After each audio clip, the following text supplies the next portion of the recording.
Hey, Tony from the Star Chiefs here. Video number 3, Rockabilly Slapback Basics. Video number 1, we did the Scotty Moore sound, slower setting on the time, higher setting on the repeat volume. Setting number 2, faster setting on the time, still a higher setting on the repeat volume. Both of those 1 repeat for me. And this is setting number 3, the setting I used most of the time, 90% of the time, and it's kind of violates the other rules that I set up for the other ones. Those are, you know, if you want to emulate a specific sound or specific guitar player, specific tunes, you know, 6, 7, 8 tunes of the 3-hour gig I play, I might turn around, have a little bit of dead air and adjust the delay pedal so it has that real nice authentic sound. But most of the time I don't have time to do that on stage. So to avoid dead air, I'll just kind of have this all-purpose setting that you just heard. And it's, as you can hear, it's a very quick repeat. Here, I'll turn up the repeat volume so you can kind of hear where that is. And versus the other 2 settings where I had just 1 repeat, on this one I have about a repeat and a half.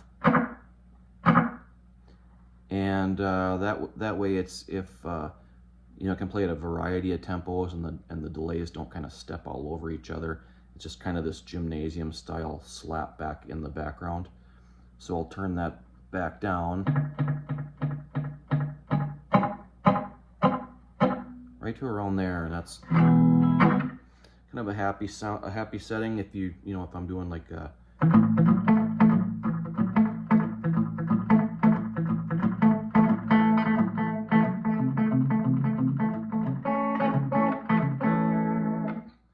it matches, and you can, you know, do a slower tune like.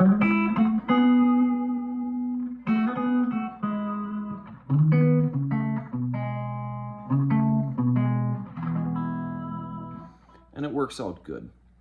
So that's it. That's the third of my 3 main settings. There is one other setting. By the way, this is the Nocturne Mystery Brain. It's the best delay pedal you can get.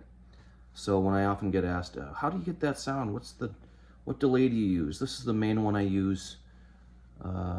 Most of the time I have a couple other pedals I use for convenience purposes only when I'm on very, very small areas where I don't have time for a larger pedal or other pedals, and I can only use 1 pedal. But this is to my ears, the best made.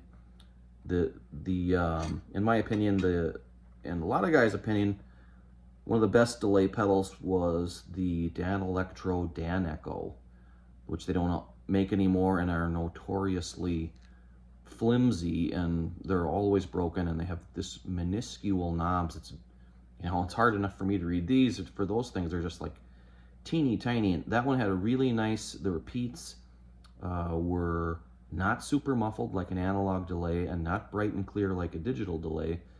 They were, you know, clear enough to hear, but muddled enough so that you could have the delay volume loud and it didn't get messed up with your main signal.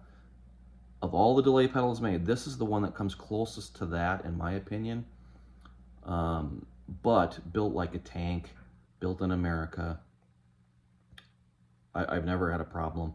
Plus it has other features like the warble feature, which I'm not using now, but if you turn that on a real slow setting, you can kind of get that tape splice sound that on the Gene Vincent records, where like you do it and then you kind of hear the whoa, that kind of sound. Pretty cool. It's got the preamp, which, you know, depending on the amp you use, like if I'm using a 50-watt amp, it's invaluable. And then it also has the bass cut knob, which is really nice. You can kind of make your guitar sound like a little brighter than it is if you have a dark amp. And if you get a real woofy set of pickups, you can kind of tame that down a little bit. For these videos, I've just used the delay side for simplicity. But, so that's it in a nutshell. The best delay pedal I think you can get is the Nocturne Mystery Brain. And of the 3 videos here, you've seen it, you've heard it in 3 different settings, the 3 I use.